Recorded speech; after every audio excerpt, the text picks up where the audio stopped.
Hey Pokemon Masters, Birdkeepertoby here. So on my last Fact Friday, you guys voted and decided it's time to complete the trio. We did Ash, we did Misty, so of course, today we're doing 20 facts about Brock. But right after I thank today's sponsor.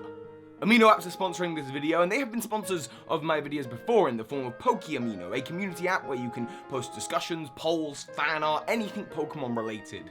Of course, there are over 1,000 Aminos, about 1,000 different fandoms. There's the Zelda Amino and Fallout Amino and even Markiplier Amino. And in fact, as I'm filming this video, the Birdkeeper Amino has just been created by one of you. Because if you have an interest or a fandom that you don't feel like is being represented by the, again, over 1,000 different communities on the Amino, you can create your own using the create button.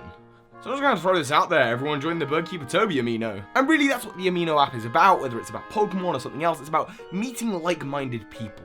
I myself am already on the Pokeamino and Zelda Amino apps as Birdkeepertoby. There's a whole separate app just for Pokemon Go you might be interested in. And the great thing about the Amino app is that it's like a master app, so you don't have to have a different application for each individual community you want to be part of. As long as you've got an account on those Aminos, then the Amino app just manages your different fandoms. The links to everything you need are in the description below. You can get it on the app or Google Play Store. And I strongly recommend joining Pokeamino because I have a live discussion community thing. It's open to everyone. You're welcome to join in this discussion. Very often you'll find me in the chat just talking to some of you, talking about your Pokemon ideas, theories, thoughts on my videos. If you come up with a theory that's good enough, I might even do it on the channel. And as of this video going live, there's a poll going as to which character I should do for the next Fact Friday. Thank you to Amino Apps for being an amazing sponsor, and let's get on with 20 facts about Brock. Number 1, Brock has 9 siblings, the eldest of which is called Forest, and Brock leaves his Onix with Forest at the gym while he goes and travels with Ash and the gang in Hoenn.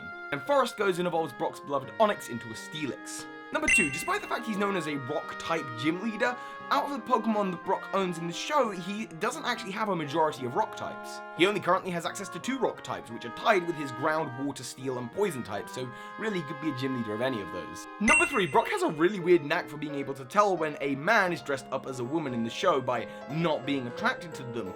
However, this didn't happen when Ash dressed up as Ashley. Number 4, just like Ash and Misty, there are a lot of Brock Pokemon cards, however he has some unconventional Pokemon for the rock-type trainer he is. He has a fighting-type Primate, which I suppose makes sense because fighting shares the same energy as rock-type in the card game. He has a Ninetales, which kinda makes sense because he had a Vulpix in the show, but then he has a Lickitung. When did he get that? Number 5, Brock's collection of Pokemon get weirder still though, because in other mediums, he has some Pokemon that aren't even known about. I already did a whole video on Pokemon like this that are undiscovered, but Brock owns like more of them than any other trainers, just in his gym. This is in the Pocket Monsters Adventure manga. It's a weird manga. Number 6, Brock is Ash's longest running companion, having traveled with him through 4 out of 6 of the regions. Number 7, one of the areas he didn't travel through with Ash was the Orange Islands. Instead, he was replaced by Sketchy when he went to live with Professor Ivy. However, since returning, if you mention Professor Ivy's name to Brock, he sort of shuts down. He won't talk about it, and no one knows what went on between him and Professor Ivy. But of course, because the internet is the internet, there is a shipping name for this, and this is called trauma shipping. Number 8, in the show, Brock had being a gym leader forced on him when his dad Flint left him. But Brock reveals when you first meet him that he doesn't actually care that much about battling Pokemon, he actually cares more about raising them. Throughout the entirety of the show, he wants to become a professional Pokemon breeder, however, eventually he goes off and becomes a Pokemon doctor. Number 9, in the games, Brock is a renowned cheater for using an Onix that knows Bind at too low a level, and a Rhydon that has the ability Sturdy, which it can't have. Number 10, it's been confirmed that Brock wasn't originally supposed to be the first gym leader, and there's even artwork of what the original gym leader was supposed to look like, with the other gym leaders having a different numbering system. Number 11, we only see Brock's pupils once. Ugh, just looks wrong. Number 12, Brock is a bit of a flirt, hitting on many ladies across the Pokemon timeline. However, there's always someone there to cool him down, whether it's Misty, May, Max, or even his Krogunk. Number 13, again we have to look to Pokemon Stadium 2 for more weird gym leader teams where he has a Heracross, Ursaring, and a Slowbro. Number 14, Brock was originally voiced by Eric Stewart, a musician who put his musical talents into the show when he did a song about Brock's inability to decide whether he was more in love with Nurse Joy or Officer Jenny. And number 15, speaking of these characters, while most characters see Officer Jenny and Nurse Joy as just all looking the same, Brock instantly recognizes which Jennys and which Joys are from which town, just by observing small details like the length of their hair. It's amazing.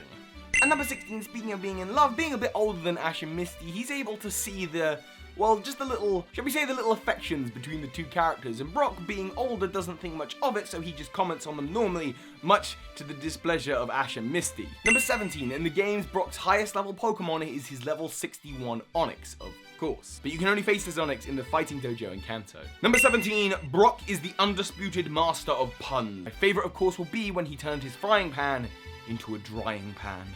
Brock, you are otherworldly. Number 19, back to the world of love, Brock tried to romance Misty's sisters by giving them a bouquet of Vileplume. Did no one tell him Vileplume is like really poisonous and lets out paralyzing spores? And number 20, and I want to say I can't believe it's a thing. Of course I can believe it's a thing. Even Brock isn't safe from being shipped with Ash. This is called boulder shipping, and there is actually a surprising amount there. Seriously, look it up. So that's it for this Fact Friday. Make sure to check out the 20 facts about Ash and Misty. Thank you for putting up with my sweaty face on what is the hottest day of the year underneath studio lighting at midday. And once again, I just want to say a special thank you to today's sponsors, Amino Apps, where again, you can check out that poll and vote on who you want to see in the next Fact Friday. So hi, Pokemon Masters. This is Ash Ketchum. You just watched a video by Birdkeepertoby. That makes you a